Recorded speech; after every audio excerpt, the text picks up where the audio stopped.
Assalamualaikum warahmatullahi wabarakatuh. Perkenalkan, nama saya Risma Sofia Rumadan, NBI 11520426. Di sini saya akan menjelaskan mengenai teori feminisme, dimulai dari apa itu feminisme dan teorinya, akar pemikiran feminisme, sejarah feminisme, aliran-aliran dari feminisme, dan juga perkembangan feminisme saat ini. Feminisme seringkali dihubungkan dengan ketidakadilan gender, menuntut hak perempuan, dan perempuan juga memiliki hak yang sama. Namun masih banyak orang awam yang belum mengerti dengan feminisme. Banyak orang awam yang berpikir, feminisme, ngapain ada feminisme?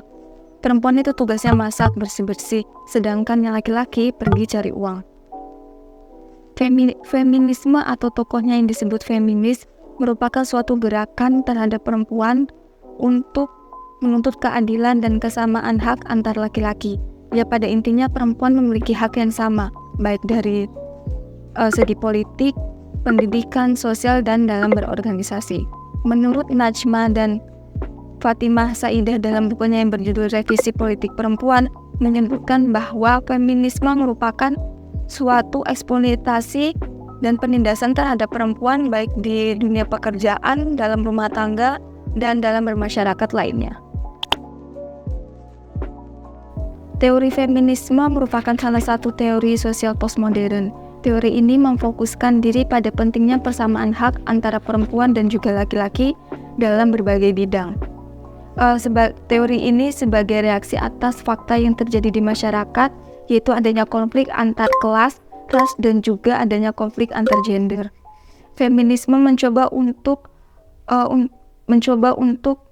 memisahkan atau menentang antara kelompok yang lemah dan juga kelompok yang kuat. Feminisme menolak ketidakadilan sebagai akibat dari masyarakat yang terlalu memfokuskan diri pada laki-laki. Istilah feminisme pertama kali dikemukakan oleh Charles Fourier, yaitu pemikir sosialis asal Prancis pada tahun 1837. Fourier memiliki misi untuk membebaskan manusia, baik laki-laki atau perempuan, dari frustasi dan represi. Adapun pernyataan Fourier yang banyak menginspirasi pemikiran-pemikiran generasi selanjutnya, bagaimana menyoroti kondisi perempuan pada konsep harmoninya. Fourier meyakinkan bahwa perempuan sejatinya memiliki peran penting di masyarakat. Namun karena adanya penindasan dari kaum laki-laki, maka potensi yang ada di dalam diri perempuan menjadi sirna ataupun berkurang. Dengan demikian, menurut Fourier, bila perempuan diberikan kesempatan bagaimana mengaktualisasikan dirinya, maka terjadilah keseimbangan antara maskulinitas dan femininitas. Dalam sejarahnya, feminisme memiliki 3 gelombang. Narasi dan gerakan feminisme gelombang pertama telah dimulai sejak abad ke-19 hingga permulaan abad ke-20, yang didasarkan oleh motivasi untuk memperjuangkan hak-hak yang sama bagi kaum perempuan yang telah tertindas, dari hak ekonomi hingga ke hak-hak politik. Salah satunya ditandai dengan dituliskannya karya The Foundation of the Rights of Women pada tahun 1792 oleh Mary Wollstonecraft, yang kemudian menjadi salah satu tonggak gerakan feminisme di era modern ini. Narasi gerakan feminisme pada abad ke-20 sendiri dimulai dilandaskan pada misi untuk membebaskan perempuan dari segala bentuk penindasan. Pada tahun 1970-an, istilah gender dipakai sebagai analisis untuk mengenali bahwa kedudukan perempuan di masyarakat pada akhirnya juga berbeda-beda. Selanjutnya, gerakan feminisme gelombang kedua. Gelombang kedua ini bergerak atau ditandai dengan aspirasi-aspirasi gerakan perempuan untuk uh, menuntut kesetaraan gender.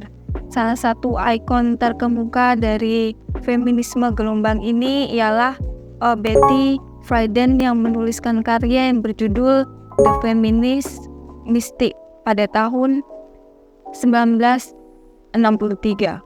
Buku tersebut pada akhirnya menjadi salah satu karya yang paling menonjol dalam literatur feminisme, terutama berkaitan dengan perempuan di sektor domestik. Friedan menuliskan buku tersebut berlandaskan dari kenyataan yang ia temui bahwa sebagian besar perempuan merasa dirinya tidak bahagia menjadi atau berperan sebagai ibu pada saat itu, yaitu pada tahun 1950-an, di mana perempuan-perempuan di Amerika pada tahun tersebut kebanyakan telah menikah di usia muda. Feminisme gelombang ketiga dipelopori oleh para perempuan generasi X atau yang lahir pada tahun 1960 hingga 1970-an. Ciri khas dari feminisme gelombang ketiga ini adalah para feminis yang semakin memperluas definisi dari feminisme dengan mempertanyakan seperti apa sebenarnya menjadi perempuan itu kepada dirinya.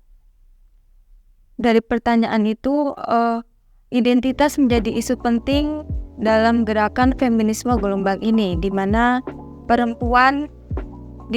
perempuan tidak lagi harus mengadopsi definisi cantik menurut standar-standar tertentu.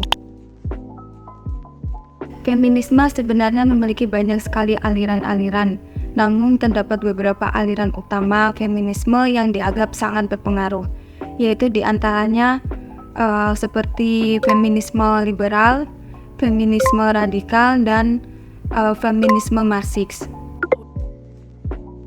Feminisme liberal menitikberatkan pada kebebasan individu bagi perempuan. Di awal kemunculannya, yaitu pada abad ke-19 hingga 20, perjuangan aliran feminis ini lebih mengarah pada hak individu perempuan dalam ranah politik, ekonomi, serta lingkup sosial. Feminisme radikal adalah aliran feminisme yang berfokus pada hal-hal yang mendasar atas ketimpangan yang dialami oleh seorang perempuan. Feminisme radikal liberal muncul pada tahun 1960-an hingga 80-an dan berfokus pada berbagai pilihan pribadi perempuan atas tubuh dan seksualitas mereka, baik seorang homoseksual, lesbian, maupun transgender. Aliran feminisme ini percaya bahwa identitas gender feminin membatasi perempuan untuk berkembang sebagai manusia seutuhnya dan menganggap musuh utama perempuan adalah patriarki. Seperti namanya, aliran feminisme ini berfokus untuk membebaskan perempuan dari berbagai kelas patriarki serta kapitalisme. Aliran ini muncul berdasarkan isu kaum pekerja perempuan dalam ruang lingkup domestik dan publik dalam mengkampanyekan pengupahan kerja domestik bagi perempuan, sosialisasi pekerjaan rumah tangga, serta pengasuhan anak. Feminisme di zaman sekarang disebut sebagai feminisme gelombang keempat. Feminisme gelombang keempat ini muncul sekitar tahun 2010. Isu kesetaraan gender sangat diperjuangkan di zaman sekarang. Di antaranya berfokus pada norma gender, memberantas ketidakadilan dalam lingkungan sosial seperti kesehatan, pendidikan, pekerjaan, dan lain-lain sebagainya, dan memperdayakan perempuan yang tertindas. Contohnya seperti di Saudi Arabia, perempuan sudah diperbolehkan untuk menyetir kendaraan pribadi seperti mobil. Ataupun Indonesia sendiri, yaitu adanya perwakilan dari setiap partai politik di Lembaga Legislatif Nasional atau DPR RI berada pada angka 20,8% atau sekitar 120 anggota legislatif perempuan dari 575 anggota DPR RI. ini dapat menjadi perkembangan yang signifikan dari narasi-narasi yang dikemukakan untuk dapat menciptakan feminisme. Rasa empati dan kemanusiaan yang dimiliki manusia mendorong gerakan keadilan untuk sesama manusia dalam menjalankan hidup di lingkungan bermasyarakat. Pergerakan feminisme di zaman ini bukan hanya soal keadilan terhadap perempuan, namun keadilan untuk seluruh manusia. Sekian presentasi mengenai teori feminisme dari saya. Wassalamualaikum warahmatullahi wabarakatuh.